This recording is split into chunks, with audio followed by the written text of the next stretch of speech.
Welcome to the Viking Age podcast, the official podcast of the VikingAge.com. My name is Schad. I write for FanSided and Zone Coverage. He is Adam Patrick, one of the lead editors for FanSided and managing editor of the VikingAge.com. We do this right here on the Viking Age YouTube channel every Tuesday and Friday morning. And we are also in podcast form on Apple and Spotify the very next day. But however you consume us, make sure you like, comment, share, and subscribe so you never miss an episode. We can spread the word to the masses. On today's show, everybody wanted to start Max Brosmer. Everybody wanted to trade for Adam Thielen. And this organization is absolutely screwed. But let's start with the headline, Adam, because I don't really want to talk about Max Brosmer, to tell you the truth, but I hate to tell you, I told you so. Max Brosmer started against Seattle Seahawks on Sunday, 19 of 30, 126 yards, 4 interceptions against the Seahawks, including the worst pick six you will probably ever seen in your life. Although JJ McCarthy is probably on the sideline going like, I got an idea for one. Brosmer, led the worst Vikings offensive effort ever in terms of DVOA, according to ESPN's Aaron Schatz. The previous record was negative 68.7% in a 42-13 loss to the San Diego Chargers in 1984. Sunday was negative 96.8 in a 26-0 loss to the Seattle Seahawks. Also of note, I just found this account, QB Gami. And so it's like Scoregami, but it's just like quarterback lines. So there's been one instance that a quarterback has posted the line that Brosmer, excuse me, doesn't really matter what his name is because he's irrelevant. One time in NFL history that a quarterback has posted that box score, it was Tommy Thompson on November 5th, 1950. According to QB Gami, Thompson was blind in one eye and stepped away from the NFL for 2 years to serve during World War II. What did you think of Max Brosmer? Because then I'll go next. I figure I've talked enough, but go ahead, Adam. He looked like I think I sent you a comment. It was either a comment to one of my posts on Twitter or a Viking Age post where someone called him Brock Turdy because he just he looked like an undrafted rookie. Who could have seen that coming? Definitely not Chris. Yeah, it was not good. Once again, he did not get any help from his play caller, who opted to, I believe, the game leading up to that interception. I believe the Vikings had run 15 pass plays to 6 run plays, and people have already replied back and been like, well, they were averaging 1 yard a carry. Well, wouldn't you rather them have average 1 yard a carry than to do that and throw that pick? And it was 4th and 1. Take the 3 points, which turned out to be like, if you get that field goal, it's probably a close game. Like that just seemed to like turn everything upside down. So it wasn't good. All like the defense was awesome. Like I know they gave up 26 points in the end, but they didn't do that. Half of that was on a short field. Dallas Turner looks awesome.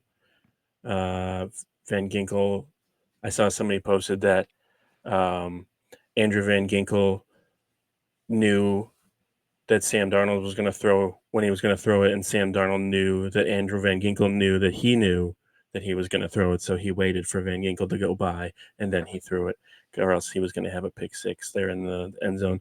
But yeah, the defense played well. Special teams didn't make any mistakes. There was no muffed punts or holds. Offense, yeah, worse than 41 donut. That's bad. Like that's really like Christian Ponder era. Like we look on that era as one of the worst eras of Vikings football. It never looked that bad with Christian Ponder as the quarterback. Like it was hard to watch, but like no, it was never that bad. And like my thing coming out of that game is like, okay, Kevin O'Connell, he's not going to change his offense. So in my head, I'm just like, if you're going to be like pass happy, pass centric, why not just go all in? Run 4 receivers, run empty backfield, run 5 receivers. If you're going to do that, why do you have a fullback? Why did you just extend a tight end who his primary duty is blocking? Why did you beef up the offensive line to get more physical for your run game that you're not going to use? Like, get rid of all that stuff next year. You trade for another receiver, add another tight end who's athletic, and just go all out. Just do like air raid, run and shoot. Just throw 50 times a game if that's what you want to do, because he's not going to run the ball. He never is, and I don't think it's ever going to change. And he's just going to get another veteran quarterback next year, and if he does well, then everyone will be happy-go-lucky, and they'll lose in the first round of the playoffs again. And if he doesn't do well, then everyone gets fired. So, yeah, it's going great. It's going really great. At least JJ McCarthy though, like, doesn't have to like look over his shoulder anymore and be like, huh, if I miss this throw, are they gonna put Brosmer in? Now it's like you're gonna put the guy who threw 4 picks in, and I don't think so. So I'm just gonna do whatever I want. So. You know what? At first, I felt bad for Max Brosmer. And Yeah. then I realized I don't care about Max Brosmer. Right. Jesse Pierce, who is Before I Die on Score North, also Bar Down Beauties for the hottest team in hockey right now, the Minnesota Wild. Ooh, She it's what, noted December. Yeah, it's what they usually do. They act like they win the Stanley Cup in December, and then they get all offended Like the when Twins in other first teams place call in them May. out. And yeah, exactly. Jesse noted, and this is how I felt about it too. You would not care about Max Brosmer if he did not play for the Minnesota Golden Gophers. If this was Right. New Hampshire quarterback Max Brosmer, we would be talking about him in the same vein as Spurgeon Wynn and Jaron Hall right now. Yeah. But because he went to the Gophers, you see, I went to the Gopher game on Saturday and it was a good time. I went with Mr. Nick Marty, your fill-in host here on the Viking Age podcast. And, we had a couple of beers. It was a good time. It snowed a lot. The Gophers won the axe, and it was a fun little Saturday activity like Gopher football is meant to be. But at one point, they showed all the NFL alum on the screen. So you had Antoine Winfield, you had Daniel Falele with the Ravens, you had Ariante Ursery, probably missing somebody Schad big in there, but yeah, Rashad Bateman, all of those guys. And the last one they showed was Max Brosmer, and everybody went, yeah, go Max, go kill him. This is your opportunity, Max. And like, are we this territorial that a UDFA who is from Georgia transferring from New Hampshire was one of us? Like how starved are you? And of course, too, the glazing leading up to this. I mean, you could go type that promo code in at the Athletic. I mean, I was a diabetic reading that stuff all week. I mean, good Lord. And here's the thing. I don't even blame the reporters. Like yesterday, I was like full, in their crosshairs. And then I remembered you were a reporter once. You don't just write stuff. You actually hear it from someone and then you write it. At least that's how reporting is supposed to work. But I think somebody inside the building is trying to save their job because the people that they talk to obviously we're going to side with. But like they talked to PJ Fleck, like, oh, what do you think? PJ Fleck is a used car salesman. He's sitting there talking about we're a developmental program and we develop players for the NFL. And then they go 7-5, they go 7-0 at home and they piss their pants anytime they leave Minneapolis. Just like, no, I forgot how to play football. What's going on right now? Oh, we're home. We're fine. Like that was weird. Like all of that stuff right there. I mean, somebody like all the, oh my God, he's a secret weapon. You guys don't know. This is going to change everything for us. Like we might like him better than JJ McCarthy, honestly. Just stupid shit like that. Who do we think that's from? Ryan Gregson, maybe? Oh, I think it's KOC. KOC. Yeah, I mean KOC Yeah. definitely. He's the smartest guy I've ever coached. That was the comment he made last preseason. And you know what? Max Brosmer could wind up being an okay backup quarterback. Like he may have Yeah. just gotten tired. I mean, he's only 24 years old. I mean, plenty of time to grow, right? I mean, I've grown up a lot since I was 24. That's Seattle's for a damn tough place sure. to play. Yeah. Seattle's a tough place to play. But the fact like, I think I'm just the most angry at the fans who bought into this and thought, this is the guy. He's better. Kevin O'Connell. It's a conspiracy. He knows he's better than JJ McCarthy. So they don't want to put him in. They don't even want to put him in for Carson Wentz when his shoulder's hanging off his body. They know he's better than KOC because he's a gopher and he has superpowers because he played for that. And he processes faster than everyone and all this other bullshit that got spewed over the last week. And what happened? He's one of the worst quarterbacks. He was worse than JJ McCarthy, who is another one of the worst, which gets it back to your point about Kevin O'Connell. What the hell are you doing? Who stole your brain? Why are you a crabby Madden player? Like, I don't want to run the ball. Running the ball. Did Jordan Mason like break into your house and steal something? What is going on? Yeah, they should trade him after the season. There's For no what? point. There's no point. Trade him or release him. There's no point in having him on the team. Like I mentioned, like why do you have a fullback? Why do you have a blocking tight end that you just gave a bunch of money to? Why'd you beef up your offensive line? Why did you trade for a running back that you're never going to use? Like all this stuff. Like it feels like Kwesi and Kevin O'Connell like came together in the offseason, attacked free agency, and had this mentality of like, okay, we're going to get more physical. We're going to beef up our run game. We're going to make it easier on our young quarterback, which is what a lot of teams would do.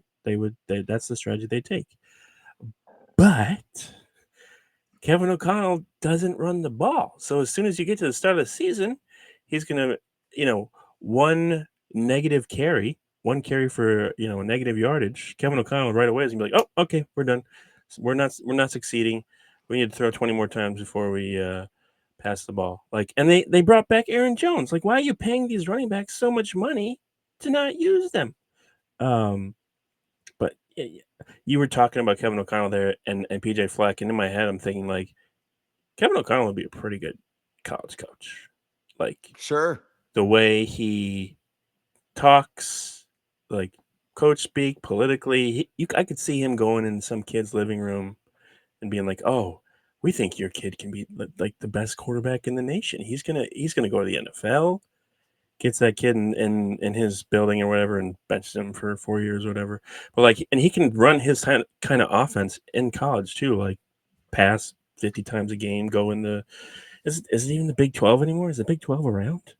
Yeah, it is. Yeah, But there's are there 12 teams teams? Oh my goodness! So I knew it was one way or the other. Yeah. But like, I feel like his approach fits better in college. Like you say that, like I think he could succeed, but I don't know if he would ever do that. Maybe go back to San Diego State or something. But just he's not good. I updated. I have like I'm tracking Kevin O'Connell's stats or whatever, like with young quarterbacks, 25 and under. He's just not good. It's not good. He needs guys that have at least like 7 or 8 years experience to get even average play out of a quarterback because he just requires so much from every quarterback when like a smart coach, a really good coach would have gone into that Seattle game and been like, okay, we're going to rely on the run. We're going to call easy passes. We're not going to make this kid like turn his back to the defense that's going to blow by your $80 million right guard who can't block anybody either. Like it just wasn't tailored for an undrafted rookie quarterback. I feel like most coaches would have gone in that game and been like, they talked about how Mike McDonald was like conservative over on the other sideline. Greg Olsen did and everybody. That should have been Kevin O'Connell's approach. Like he should have been super conservative. Like I know they threw a lot of screens and then they didn't. TJ Hawkinson had a great day, and then he didn't. And then Max Brosmer threw more passes to Seattle Seahawks than he did to Justin Jefferson, and that went great too. It just wasn't a good game plan, and it hasn't been a good game plan at all for McCarthy or Brosmer. Like the best game plans that O'Connell's had is against the Bengals when Wentz made his first start, and against the Steelers, and both times, or no, against the Browns, because he thought after the Bengals game that Wentz was ready to like take the full playbook on and learn all 300 plays, and throw 55 times a game. But then, what do you know? It didn't work. And so the Browns game got more conservative, called more quick plays. What do you know? They won. Yes, I know they beat the Browns, but Browns defense pretty good. So, and then he bitched and moaned about it like after the game, like they just won, and he was crabby because he didn't get to throw 75 times with Carson Wentz. So like, it's just it's open. I feel like it's opened this whole season has opened our eyes to like what Kevin O'Connell is good at, and I think I've seen a lot of people saying like Kwesi needs to go and stuff, but Kevin O'Connell picked the quarterbacks. He wouldn't okay somebody to come in if he didn't want to coach them, and he okayed these quarterbacks that are playing some of the worst football in NFL history. That has nothing to do with Kwesi. He has his own other problems, but like you wanted someone to come in and develop a young quarterback, you thought Kevin O'Connell could be the guy. He has proven he is not the guy. So if you want to go that way, you might have to bring in somebody else. I was going to get to this later in the show, but I don't care about Adam Thielen. We can talk about him later. What? Why?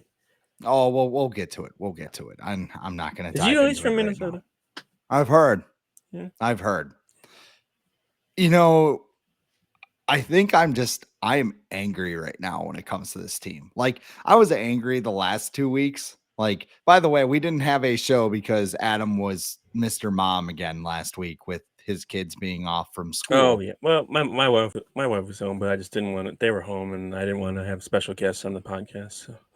Correct. Exactly. So nothing wrong with that. It's the holidays. I'm just saying some people might have like, where's the podcast this week? Why aren't you talking? It was probably for the best. Packers kick your ass that bad? Yeah, they did. It was not good. I think, as you said, we need to have Broken Chris on the podcast, and I think he's already made an appearance, but they're a laughing stock right now. And I know some people are going to sit there and be like, oh, this is what happens when you let go of Kirk Cousins. Screw Kirk Cousins. Like, take him out of the equation, because I don't think Kirk Cousins would have solved this. I don't think Sam Darnold would have solved this. I don't think Daniel Jones. I don't think, Aaron Rodgers, prime Joe Montana, Johnny Unitas, you name your favorite quarterback. They're not saving the Vikings right now. Like you mentioned it, they have two quarterbacks that are playing at a historically bad level. And the most frustrating part at all, they feel rudderless. Like with McCarthy, if they were 8-9 and McCarthy looked okay, like I think I would have been like, all right, it sucks we're not in the playoffs, There's but some hope. There's a direction. There's a hope behind it. And I mean, anytime, I don't know if this team's going to win another game. It could happen. It could happen. And I mean, maybe JJ, not to joke about a concussion. I shouldn't do that, but maybe Jay took a step back, took a deep breath, and just like, okay, like, let's just reset one more time. Hey, maybe the coaches and whoever's talking to the media can shut the fuck up and stop talking to the media about their quarterbacks and like trying to blow smoke up everyone's ass. Just let the kids play. Especially when the quarterback behind you is a UDFA and they're like, our secret weapon. Just let him play. We don't have to have like alter egos and pump up this guy. Like, let him play. We don't have to. We don't need these like this. It's like these political. It sounds like a political like blah. Like this guy, he's worked so hard in the offseason. He's ready. Like I'm so confident he can lead us in the way. He's our franchise. Like, just let the kid play. Just let him play. We don't. I know you want like to build. You think that's going to build his confidence, but by him not meeting those expectations that you have set that are so high for him, because you won 14 games last year, and this kid's been given the keys to take over that team that you're hoping that would just at least go back to the playoffs, and he's clearly not ready to do that. But you pumping up these kids, literal kids, and saying that they're like the Brosmer stuff is ridiculous. Why did you have to say anything at all? Just be quiet. I know like people are gonna talk, like reporters are gonna talk to you and ask you about things, but like we shouldn't have heard anything about Brosmer until Greg Olson and is it Kevin Burkhardt or Joe Davis. Oh, they sound similar. They do. Joe Davis and Greg Olson talked about them. We didn't need to hear anything from Rossini, Schefter, Fowler. We don't need to hear anything from those guys about an undrafted rookie. Like, why did we need that? We didn't need it. Because then it makes you look even worse when he goes out there and throws 4 picks. Otherwise, it'd been like, yeah, he's a rookie, undrafted rookie. What do you expect? But now it's just like this. You're saying these players are so good and they process everything so well, and then they get to the field and they shit their pants, and you're like, what happened? What? Like, oh, I know, their coaches are not good. That's what happened. And I feel like it's a combination of factors. Like this is a perfect shitstorm. Like we were in a watch or a warning or whatever, all the ingredients. Now we got an F5 shitstorm on our hands. Like Brock Lesnar might show up and like F5 someone just out of the blue. Just like that would be way more enjoyable than what we watched on Sunday. And way more enjoyable than Kevin O'Connell's press conference. I watched it for 5 seconds today and I couldn't handle it. Would you rather watch Mike McDaniel at this point? Or is it not that bad yet? I don't know. I mean, Kevin O'Connell's just like, well, the play call, the 4th and 1 there. I was sitting there. He's just doing circles. It was 38 degrees outside. That's not really conducive to running. And the tendency is to run. And then when you run and try to simulate the illusion of complexity and the planets of the Grimlap system align, I can hand you a game ball and whatever. And you can see the channel of my favorite wrestler. Take that game ball. Right. Maybe write a little message on it. Little here or there, draw a play on it. One of your pass plays, you can run on 3rd and 1, 20-yard bomb downfield. And then here's the most important part. Kevin O'Connell, you take that game ball, you shine it up real nice, turn that sumbitch sideways and stick it straight up your candy ass because it's not working. None of this is working. And yet we're just sitting there banging our head against the wall until it bleeds, thinking, oh, no, this is the time. They're not thinking we're going to pass. Guess what? Everybody knows you're going to pass. The drunk asshole screaming for Max Brosmer in the back of the stadium knows you're going to throw because you can't handle it. You're an alcoholic to passing. It's just like, I need to pass. I need to do it. I can't right now. Like he needs an intervention. He needs to like sit down after the season and everybody's like, Kevin, yeah, this is not an indictment on you. We still think you're a very good coach. You can keep your Coach of the Year award. I know you got pictures of everybody schemed wide open throughout your office right now. Like, it should work. I don't understand why it's working. Like, Kevin, calm down. It's okay. We can run the ball. We have guys here that can do it. And then he'll start shaking. Like some guys in trench coats will sit there and be like, stab them with the sedation serum or whatever it is. But I mean, like, it gets me back to my point here. Like, Kevin O'Connell is to blame. Kwesi Adolfo-Mensah is to blame for really choosing the wrong players all to begin with, like the draft process. Thank God Dallas Turner is showing something because Jordan Addison is dropping passes left and right. I mean, Donovan Jackson's pretty good. Donovan Jackson's all right. I'll give him that. But guess what? Ed Ingram's pretty good when he's not with the Vikings. So he kind of got that one right. Will Fry is more like Will put the fries in the bag, you know? But I mean, I also blame the Wolves. Mm-hmm. I blame the Wolves because we have to win at all costs, no matter what. Like, I've heard theories today that Kevin O'Connell's still heartbroken he couldn't get Drake May. You had a chance, buddy. It was called the 2023 season. And instead of trading for Josh Dobbs and playing Creed and all that stuff, you could have just accepted your fate, started Nick Mullins for however many games it was. Although I think he was coming off a back injury. So, I think they needed a quarterback. They didn't. They needed a quarterback regardless. Yeah. So, they could have signed Joe Yeah, Flacco or something. yeah. I mean, but it was That's just great. going to be the Whatever. quarterback next year. It's Joe Flacco. Yeah. I mean, I'm getting to that point. It's just like the Wolves just can't. Oh my God, we're not in the. Ziggy and Mark are like sitting somewhere right now. Like, what is happening right now? Our glorious, prestigious team. You don't matter. You are literally the NFL's version of 6'7" right now. Nobody can. Actually, people do Jeff care Fisher. about you because you're comic relief. You're coming like people are sitting there on morning shows and they're like, look at Max Brosmer. These idiots right there, they could have had Aaron Rodgers. And you know what they're going to do? They're going to fire up the blood money run and they're going to go get Aaron Rodgers because that'll solve everything. Everything else. I did see something today with Aaron Rodgers talking at the podium, and he was talking about, well, the receivers should be running the routes and whatever. And he looks like, the wet bandit from Home Alone and all this stuff. Like,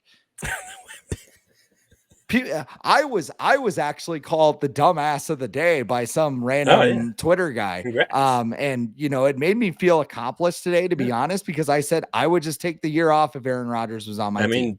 That's better than what Max Brosmer did yesterday. So he didn't get any awards. Oh he man, didn't even get a game ball. Maybe he will. Well, God, what was He's it in Major League? He's got to buy his own footballs now. He doesn't get to use the Vikings football. You've seen Major League though, right? Where Charlie Sheen's at the bar and he's like, for his like wild, he's like, oh, you set a Major League record for wild pitches in a single inning or something like that. You are the loser of the week or something on the news. Like it's just like they're because right now, I mean, Kevin O'Connell and Kwesi, their jobs are on the line. Like, I don't think they're going to fire Kevin O'Connell at the end of this year. I think he's at least going to get next year. What's that? I don't think they're going to fire Kwesi either. No, they just signed him to extensions. Not even that. Like, I was looking today. I think a lot of people will be surprised by this, but a lot of teams, they'll give up on a head coach before they give up on a GM. Like, they would rather see if this GM can find somebody else rather than fire a head coach and then see if they can find a GM who would get along with the head coach. Because you look at teams look at the Colts, they kept their GM and fired. Who did they even fire? I can't remember. He was so bad. Who Frank did they Reich. fire? Frank Reich. And then they brought in Steichen. Same thing with the Seahawks. Pete Carroll stepped down. And then they got Mike McDonald. And then there's some other teams as well. But like a lot of teams, they'll move on from the head coach before they move on from the GM. And I feel like the Vikings, look, Rick Spielman, like he could have been fired plenty of times, but he was in good with the front office, and he got multiple chances.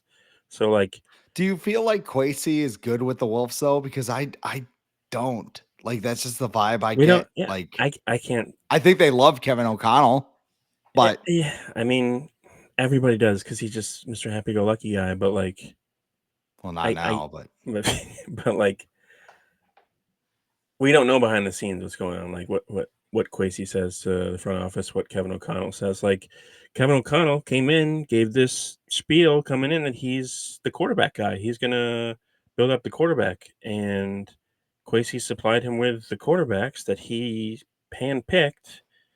And Kevin O'Connell has turned them into dog shit.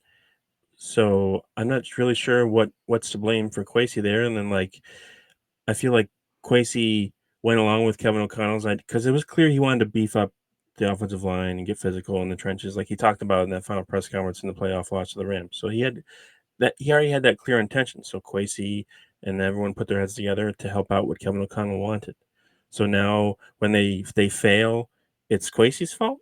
Like I understand he deserves some blame because he's missed on a bunch of draft picks, but he's also drafted guys who have gone on to different teams and found a way to succeed. So like the talent was in there. He found the talent. Once it gets to the coaching staff and they fail, it's out of Kwesi's hands. Like he's not a coach. So like this stuff like Kwesi sucks. He doesn't want to look at all the UDFAs he's got. Like Ivan Pace. Now of course I'm not gonna remember anything. Ivan Pace was good when he first got into the Vikings. Yeah, he's fine, but he's not good now. No, I mean, Watch him go to another team and just ball out, though. I Oh, mean, I could right. see that happen. That's what I'm saying. Yeah. Like that. Man, no. Of course, no. I can't think of it. Max But like Brosmer? Josh Metellus coming back and stuff like that. Yeah, not Max Brosmer. There's others I can't remember right now. But I just feel like a lot of people just point at Kwesi and like, oh, it's all his fault. And it's like, do you watch the games? He doesn't call the plays. He's not the one like setting up these rookie quarterbacks to have like a 40-20 run pass ratio, and Kevin O'Connell right away go like, oh, it's the game script dictate. You dictate it. You run the game script. Like you are the person in charge of dictating how the game goes.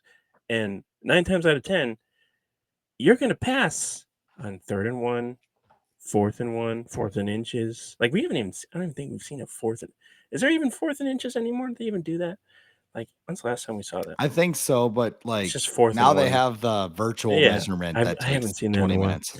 But like, I feel like if you fire Kwesi, then you need to fire Kevin O'Connell too, because he's just as guilty for not living up to expectations and the promises that he made when he came in the building.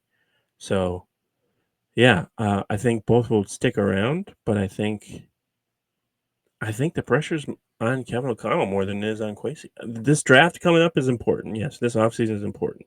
And like we said at the beginning, they go out and get a veteran quarterback and they win 11 games next year.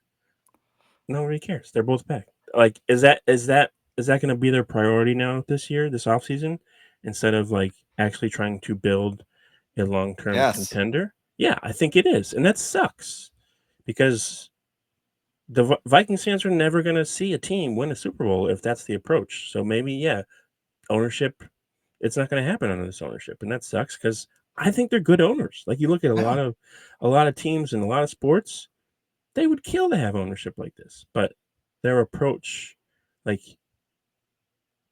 look at the Panthers this year. Have we heard anything about David Tepper? No. He learned to shut the hell up. And look, they're like a game out of first place. Yeah. So like, I want the ownership to take a step back, and I think they did during the Spielman Zimmer era, and they took too far of a step back. And now they're back into like making sure things don't get to that degree again. But I think they maybe step back in too far again. So now it's just back to the way it was. I feel like the biggest flaw they made this season was they gave everybody benefit of the doubt. Like they trusted them to make the right decisions, and they've made a lot of wrong decisions. And that's it's not only like, it's not just the quarterback's fault. No. Like the quarterbacks do have to play better. First and foremost, but at the same time, are you putting them in positions to succeed? And like, I think the answer has been an overwhelming no. And the idea too, we're already hearing this now. Like, this is a team built to win. No, it's not. It's a 4-8 team. And a lot of the guys that you banked on have either left. Like Cam Bynum would be excellent on this roster right now. I know we laughed at the celebrations and stuff, but you basically chose what, 38-year-old Harrison Smith over him.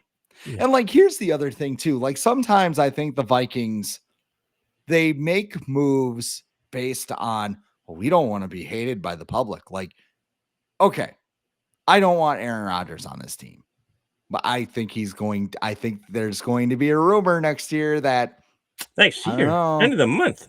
Yeah. I mean, it's it's already going bad in Pittsburgh. Those rumors. You want to talk about inevitable. The Bengals might win that division. They're 2 games behind first place. They might win that division. The North is just drunk this year. The AFC North, that is. Both NFC North is very well. And well, the Bears are the number 1 seed in the and not Bears just are the division, worst. The Bears are the worst number 1 seed in like NFL history. Like there's literal data. I know Bears fans are like, oh, we still win. You're gonna lose in the first round of playoffs. We've seen this movie before. Yeah, we're trying to warn you. Caleb Williams is throwing. He's got the same stats as JJ McCarthy. and they're winning because of a former Vikings cornerback, contributing to the defense, getting a bunch of turnovers, But yeah, it's like yes, it's a bad season, and we're all gonna go next week. Oh, they can beat the Commanders at home at US Bank where they've sucked this season. That's another thing. Win your games at home, man. Come on, like it's supposed to be an advantage in there, and I feel like the years where Kevin O'Connell has had the worst teams, they're terrible at home. Why is that? I remember that Falcons game and how loud it was on that In the first beginning? drive. Yeah. And like, I mean, if you put a winner on the field, and that might sound a bit fair weather, but I mean, it's kind of like any team, really. If you put a winner on that field, US Bank Stadium has an extra edge. And Yeah. second time I went against the Ravens, I mean, it got awfully quiet at times in there. But it Like, just, what was the most exciting? The Bengals game? Is that their only win at home? yeah, yeah, I think so. Against Jake Browning. Wow. Good job, guys. Yeah, that was the Isaiah Rodgers game. And then That he's was when they got done, half of their turnovers in one game for the whole season. yeah, and they've done nothing since. Let me ask you this, just gun to head right now. Who will be the Vikings starting quarterback in 2026?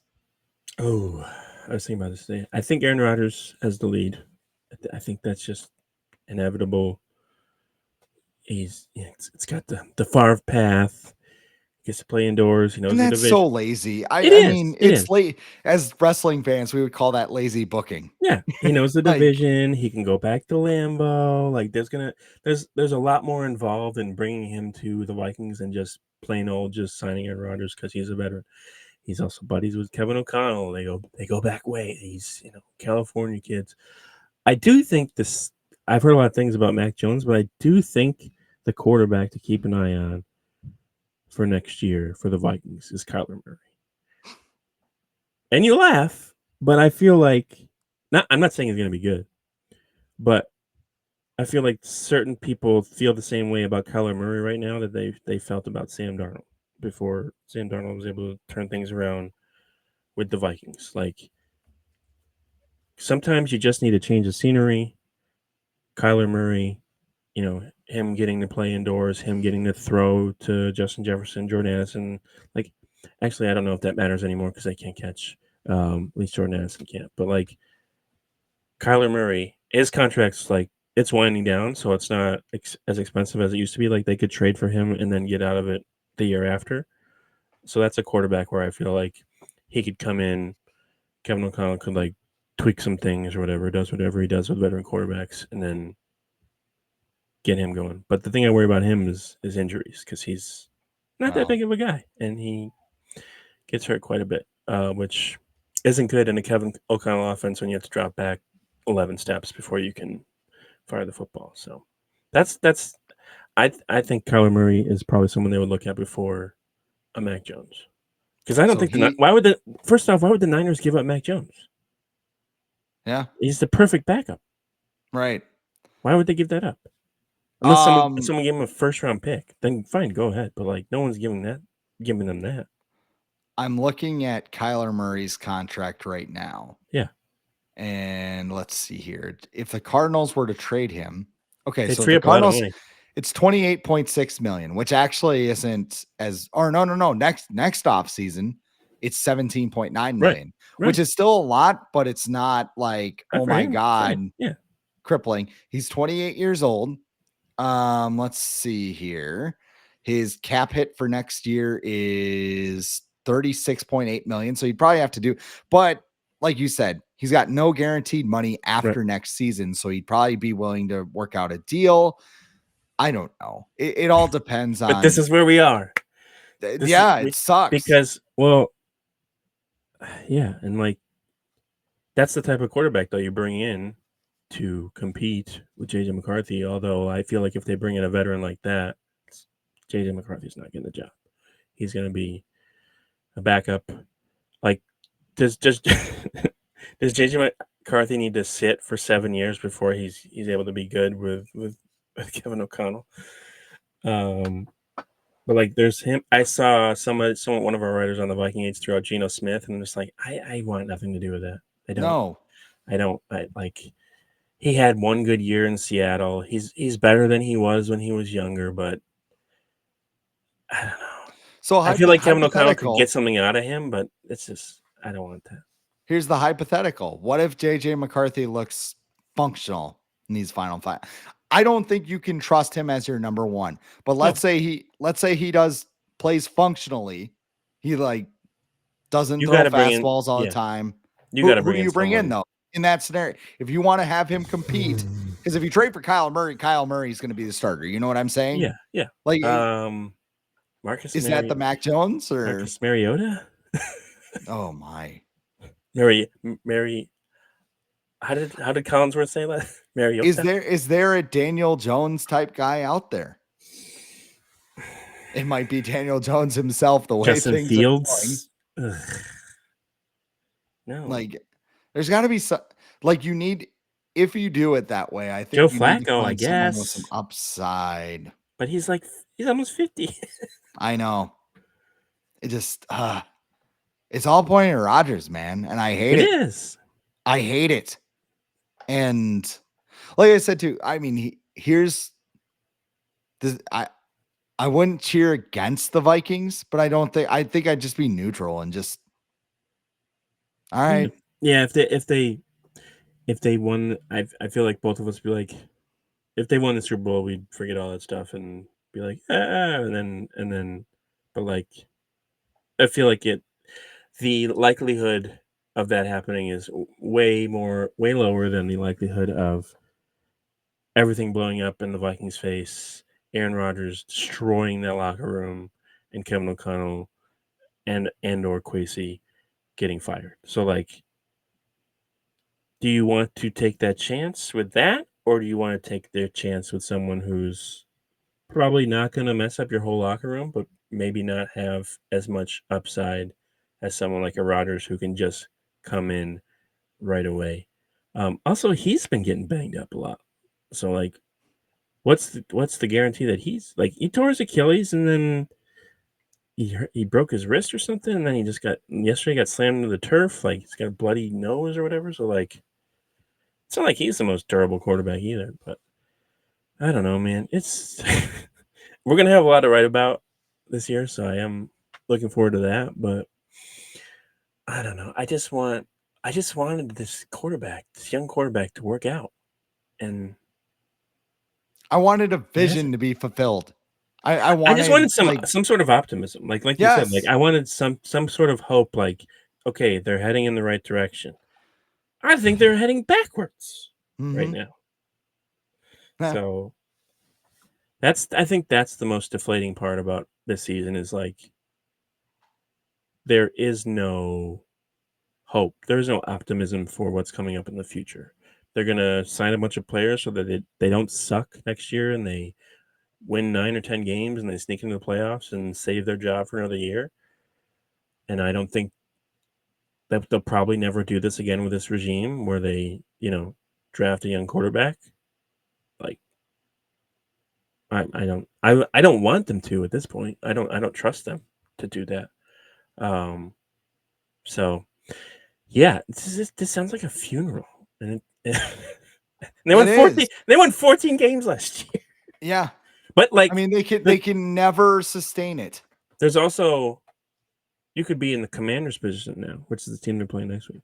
They're 3-8-1, I think, or 3-8, 3-8. And they have a quarterback, and they're only winning 3 games, and they're not sure if he can stay durable for a full season now with how banged up he's been. So, would you rather be in that situation or the situation the Vikings are in, where they're probably just gonna sign a veteran and just keep Justin Jefferson happy? Because I think that's probably going to be a gigantic motivator this offseason, is get someone who can just throw him the ball, please. Like, clearly JJ McCarthy cannot do that. So you need to get someone who can. I don't care if they throw 3 picks a game. Just make sure they throw 9 passes to Justin Jefferson too.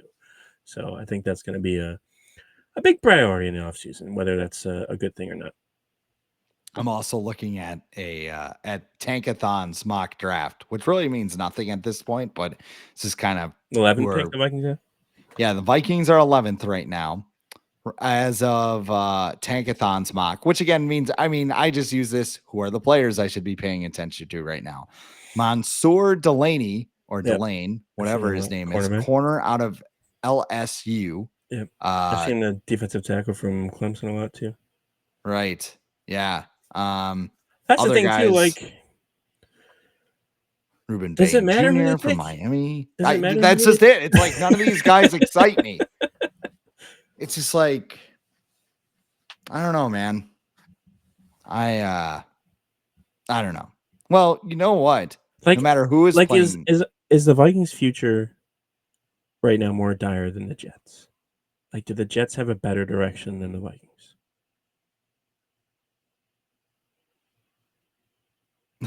It's if you can argue it, that's not. It's very. They're where the Jets were last year. Yeah. Well, they have a quarterback, but also at the same time, they're following the Jets' have, blueprint of drafting a young quarterback and benching him and probably signing Aaron Rodgers and then being like, oh yeah, we're gonna win the Super Bowl. And Aaron Rodgers is gonna tear. He's gonna tear his Achilles on U.S. Bank Stadium Monday night, first game of the year. I would laugh. Like, this is what you. But then I'd cheer for the Vikings again. I'd be like, all right, now I don't feel bad. Let's go, JJ McCarthy. Yeah, this is your time. Hey, no matter who is playing quarterback, you can pick higher or lower on his stats at Underdog Fantasy. Football season's in full swing. And if you're not excited about the Vikings, Underdog is the best place to get in on the action. Playing Underdog is easy. Just pick whether your favorite players will go higher or lower on stats like rushing yards, receptions, touchdowns, and more. I've been playing Underdog for years. Adam has as well. Underdog's so easy. Every Sunday I wake up, I have some coffee, log on to Underdog, make some entries right on the app. A couple weeks ago when the Vikings got killed by the Packers, it still was a good day. You know why? I did an entry with 5 higher, lower, little higher, little lower. I think I had Will Reichard higher, 1.5 field goals. TJ Hawkinson lower on yards, stuff like that. Put it all together. Wound up turning $5 into $104 with they give boosts all the time, so you can load up your entries just like that. And I did it all while crashing out on my couch about how bad the Vikings were. Download the app today. Sign up with the promo code The Age, which is all one word, to score $100 in bonus entries when you play your first $5. That's promo code The Age. Underdog. Make picks, win money. You must be 18 plus, 19 plus in Alabama and Nebraska, 19 plus in Colorado for some games, 21 plus in Arizona, Massachusetts, and Virginia, and present in a state where Underdog Fantasy operates. Terms apply. See assets.underdogfantasy.com/web/play and get terms _DFS_.html for details. Offer is not valid in Maryland, Michigan, New Jersey, New York, Ohio, and Pennsylvania. If you are concerned with your play, call 1-800-GAMBLER or visit www.ncpgambling.org. And in New York, call the 24/7 Hope line at 1-877-HOPE-NY or text HOPE-NY to 467-369. All right. So before we get out of here, we have to touch on one other big move. I guess it's real big. quick before we get to that. I want to read you something that I found right before we started recording. So like Vikings.com post take down the thing. Well, Vikings.com posted like a mailbag today, like of responding to readers. I'm always skeptical of like if these are real readers or not that send in questions to Vikings.com about the Seahawks game. And I'm like, this might be kind of interesting to see how like Vikings.com reacts. I think it's Craig Peters. He's been with the Vikings media or whatever for a while. So I think he wrote this. This is what he wrote to answer one question. The Vikings talked this offseason about trying to build a team that could win in multiple different types of games. But that sometimes requires venturing from personal preferences on a call sheet. Wow. Huh. That sounds like a shot at Kevin O'Connell. That's from the Vikings' own website. So nobody's happy right now. Nobody is. I don't know. I guess more people care. Apathy, man. It's strong. Like when it hits, like Well, it this hits. And this type this I think a lot of Vikings fans are this there. season is not what Vikings fans are used to. We're used to treading water in the middle of everybody else, whether it be draft position or playoff position. We're having one foot in this direction and another foot in the other direction. Where this year it's just you just fucking suck. Like the year is over. Just start thinking about the draft now. And I saw somebody tweet or post yesterday about like, the Kirk Cousins era sucked or whatever, but I'd rather have that season where we, are mediocre and then have one bad playoff loss and then be done with that than this year. And I'm like, that wasn't fun either. Like, it's not enjoyable to have still no hope for your team when that goes like that. I don't know. Just it's not fun. The whole get in the tournament thing That is doesn't work such that way. It's not the NCAA tournament. But the Giants did it. The Packers did it 2 decades ago. What we have to do now that the Vikings are done, we need to figure out an official TVA playoff team to cheer for. Like when the field is finalized, The Bucks. we'll sit down on an episode. We'll just run through them, and we'll go. Who's the team that we're going to hitch our wagons to? January could be a long month, so I don't know. We'll go through it when the time comes. Obviously, there's some. Should we just root for Sam Darnold and Daniel Jones? They could be on the list. Also, too, I don't really think. I know some people are like, that's why they didn't sign Sam Darnold. I'm indifferent towards Sam. Like it's honestly great. He's doing. Would they really have been that much better this year with him? Because I don't think so. That's what I was saying. No, they would have been 5-6 right now, or 6-5, or 6-6. Like they wouldn't have. I guess we're 4-8 Yeah, right so it would now. have been 6-6. Yeah. But yeah, like he wouldn't have been able to.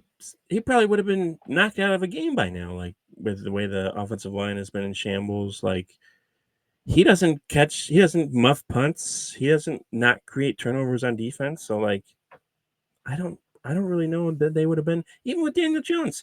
Daniel Jones is not the same quarterback that he was the first month or two of the season. He is getting closer to being back to Giants Daniel Jones. Now, that coaching staff knows how to adjust their game plan to adjust to that, to make sure that he's not doing too much.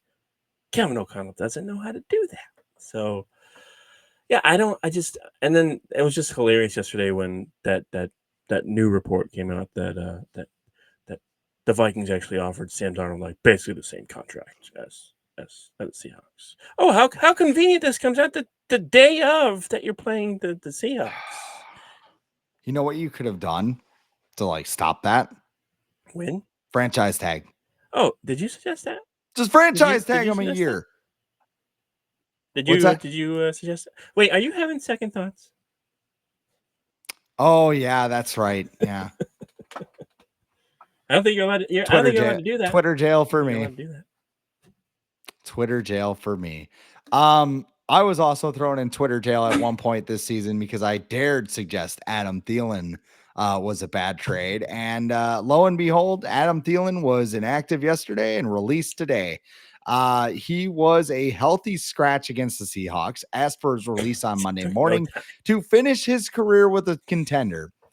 His second go-round with the Vikings finishes with 8 catches for 69 yards. Nice. The Vikings traded a 2026 fifth rounder and a 2027 fourth rounder to the Panthers for Thielen and a conditional 7th round pick, which I believe is now a 6th because one of the conditions was he had to be active for a certain number of games. So I think that what's that? I just said worth it. Oh yeah. Not as bad. It's not a bad trade. Just for the return montage videos. Just worth it for those. God, I'm glad we did this. Dust off our 19 jerseys one last time. Because there was no other receiver that could have done what Adam Thielen could have done. No. It definitely wasn't a knee-jerk reaction to Jordan Addison being suspended for 3 games, even though the team knew it was coming for, I don't know, a full 2 years before he was actually suspended. And the other thing that gets me too is, we had to have a statement. We had to stand, we really appreciate everything Adam has done and, everything else. He's a 5th string wide receiver who you healthy scratched. I don't care if he's from Minnesota. I really don't. Yeah. I understand he does a lot of good things in the community. Seems like a nice guy. So does every football player. People that I talk to. Yeah, exactly. But not all of them are from Minnesota. Not all of them are from Mankato. Not all of them. Oh my God. This is the second time this shit has happened too, where it's like, I'm not getting my opportunities. I'm going to leave. Everybody sat there and be like, oh my God, he wanted to come back so bad and win another Super Bowl. And the second things got rust, I would like to leave, please. I would like to go to a contender. Like, probably crawl back to the Panthers would be freaking hilarious for how this season has gone on. Like, I don't like Adam Thielen. I'm sorry. Like, credible football player. He's going to be in the Ring of Honor someday. Yeah. Not one of my favorite Vikings. And I'm not going to apologize for it because I don't know. He's kind of whiny. That's my take on him. So he's an underrated diva. But of course, we can't say that. Stephon Diggs was the devil. I mean, look at him. Like, have you seen him with Instagram models? I mean, come on. Like, Adam Thielen, no, he would never do anything like that, even though, Kirk Cousins had to start crying and apologize to him on his podcast. I'm so sorry, Adam. I did get you the ball. Please go to Golden Corral with me. I think we found out why everyone said that they wouldn't want their sister to date Stephon Diggs over the last few years. Oh, yeah. So who I'm not going to make that joke. Yeah. Probably a good idea. But Adam Thielen, I can tell you one team he's not going to go to is that team that shakes the refs' hands with Patrick Mahomes that he ranted about earlier this year about how they're like buddying up with the refs. Don't you remember that? When he went on KFan and he was saying how yeah, and saying how that's the biggest headline he's made this season. That's his contributions for this season is him complaining about the refs after they called the right play when he made a illegal block or whatever. It was the Ravens game, I think, or the Bears game.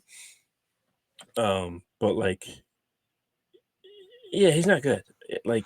And I think I'm just shocked at the Panthers. It felt like the Vikings had to pull the Panthers' arm to let him go, and it turned out to be a great decision by them because they got literally draft picks for nothing because Adam Thielen is done. I looked up for curiosity. I looked up Randy Moss's stats when he came back to the Vikings in 2010.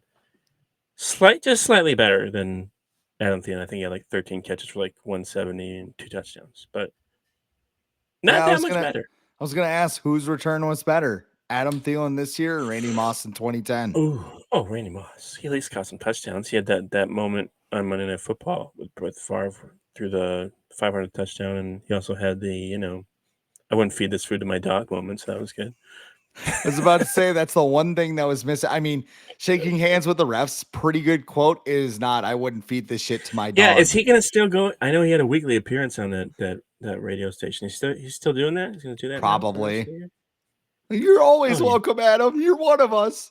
Well, now he can focus on, spreading his gyms and Unreal all over the country and playing golf. So I'm actually wearing yeah, it's fine. But it's yeah. Good riddance is what else. Like you said, the second things went wrong. I don't want to be here. Yeah. One healthy I scratch. said too, maybe it was a thing where the Vikings were like, we're not going to play you because of the contract thing. Can I just get released then? And they're like, yeah, we don't want to deal with this. So, that could have had a role. That's what's funny too. It's I want to sign with a contender and I want a bigger role. Well, I want Stephanie Vaquer to show up in my apartment too. That's not happening. Hey, she's impressive in person. Not just looks, but her wrestling. She is very good. actually. She's very good. She did Yes. the 450. That was pretty awesome on Saturday. I saw her in person. Yes. Adam did after our war games, Adam did go to Survivor Series. I am so happy I went to that though, because after what I had to watch on Sunday, like I'm happy I could be like, It saved the weekend. that was way better than, like, people did not like how that PLE turned out or whatever. They said it was like one of the worst, and I'm like, it was actually pretty good. I don't know if you watched the Vikings recently, but that was pretty good. I thought it was okay. It wasn't Ending like, was not good. yeah, it wasn't one of the best and like, No. I don't know if that's what people want, like just a shock value at the end. Like, not every But it's pay-per-view. the thing, like with wrestling, and I think this is maybe for some reason why people want the Vikings to just be competitive every year, because it's entertaining. Like, you just want to be entertained. Like, it doesn't have to make sense or anything, but like, you just want to be entertained. And when I was at Survivor Series on Saturday, I was entertained. Like, so I guess I can kind of understand why people just want the Vikings to be competitive, because it's not fun. Like, we have to watch these games because we get paid to. I'm not sure Oh, if I it's would second watch. screen experience from here on Yeah, out, I'm not sure man. if I would I watch also them have to cover 6 other teams for the RBN, but I'm yeah. not sure if I would watch the Vikings if I didn't get paid to this year. Like, I'd be like, I know that I don't think there's any pumpkins to pick anymore, but like, go apple picking with my family or whatever. Go look at Christmas lights. Oh, I told you what I did on Sunday. I was just about to ask. Go. Say it. Because the Vikings were playing so well, I decided my time was better spent cleaning out my cat's litter boxes. So yes, I was still paying attention, I was still listening and everything, but I chose to clean up cat shit instead of watch the Vikings. So that's how great their season is going. You are a true San Diegoan. San Diegon. San Diego? San Yes. Diego. Watch Vikings or eat the cat poop. Well, you didn't eat the cat poop. That would have been. No, But I mean, that would have been, you eat that cat poop or you watch Vikings. I guess I'll watch the Vikings. Isn't it Bird? Was it Bird or it was dog poop in Step Brothers, when they made him eat the white dog shit. And in Anchorman, and he makes him eat cat poop, and he's like, "I'll eat dog of shit. I don't want to watch Aaron Rodgers." All the poop in the Will Ferrell movies.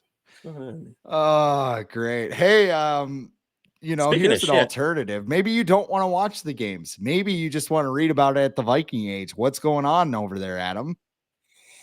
Well, we're looking ahead to the draft. We posted a mock draft today. So yeah, there's that. And I saw there's someone today said they're gonna get the number 9 pick, aren't they? It's gonna be 9. They're gonna get that pick. I guess they are. So there's that. Heading into a draft, which is said to be not the greatest, with a nice, I think they have like 9 or 10 picks they're expected to have. So that's great, exciting. Get some mediocre prospects that will be cut in a year or two. I don't know. Hopefully, we'll hear from JJ McCarthy on Wednesday. He'll talk if he's cleared. He's getting cleared. Even if he's not ready, he's getting cleared. That light's really bright. Yeah. Don't worry about it. Close your eyes. Close your eyes. Do you ever see Terrell Davis, the NFL films, when he had the migraine, like the Super Bowl? Oh yeah, he said he couldn't see or something. I can't see, and Shanahan's like, just go out there, you'll be fine. Just be a decoy. It's like, I feel like the Vikings would do that with McCarthy.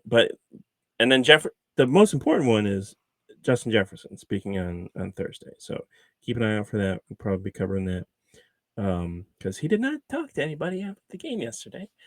It's probably for the best, because what's he gonna say? We suck. Oh, Jefferson said, "Wait, the Vikings suck." Yeah, did you watch the game? Yeah, they suck. So, go check out the Viking Age, where we're all just living in misery like the rest of the Vikings fan base. So, hooray! Well, also, if you want to read more about the Vikings, I'm at Zone Coverage. I'm talking about how Max Brosmer was the face of a Vikings total system failure. So maybe I defended Brosmer a little bit, just saying, hey, it's not all his fault, but it isn't. To be fair, be completely fair to him, he was in a losing situation. He was. That's 100%. I mean, with the way the fans built him, the coaches built him, that's everything. And hopefully we never can we all just be quiet next time we start a quarterback nobody knows anything about? Like, just be quiet. Just let the kid play. You know what it reminds me of? And this is also leading into another zone coverage thing. I write about Twins stuff too. It reminds me when like the Twins have this prospect and you're like, oh man, you got to check out David Festa, man. David Festa. He's just and then his like shoulder blows out and like 20 innings later, like a Twins player got injured. What? Yeah, I thought they had the best trainers in sports. I-94 24/7 Intercontinental European Trainer of the Year, David Paparesta. Or Nick Paparesta. He's literally Dr. Nick. That tells you all you need to know. I also write about the Wild at Hockey Wilderness too. They're the hottest team in the NHL right now, and they're playing well right now. This is their November surge. So don't know if they're going to hang a banner soon, but if they do, you can read about it there.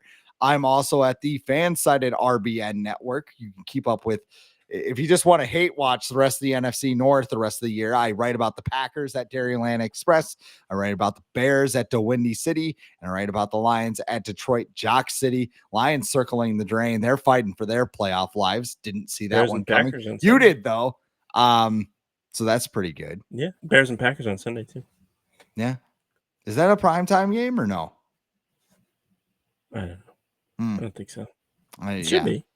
They should have flexed it, yeah. Hey, you know what it is? Cowboys, Vikings. Yeah.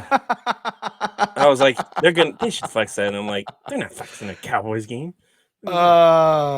Especially now. They're like red hot. Yeah, no way. Just watch the Cowboys destroy the Vikings. That'd be great. So excited. Isn't there another game? Oh, and the Vikings are playing on Christmas on Netflix. Everyone's so excited. With sideline reporter Diana Rossini. With the Lions and Vikings. Everyone's so excited. It is me, Diana Rossini. Remember when I said they should have signed Aaron Rodgers and throw eggs at her? They didn't. Did you see? I know we're kind of just going ADD at the end of the show, but did you see? People are watching the podcast at this point. They deserve this discussion. Yes, Kevin Patullo's house got egged. I did see that. Yeah, right before we went on. The Eagles that won the Super Bowl last year.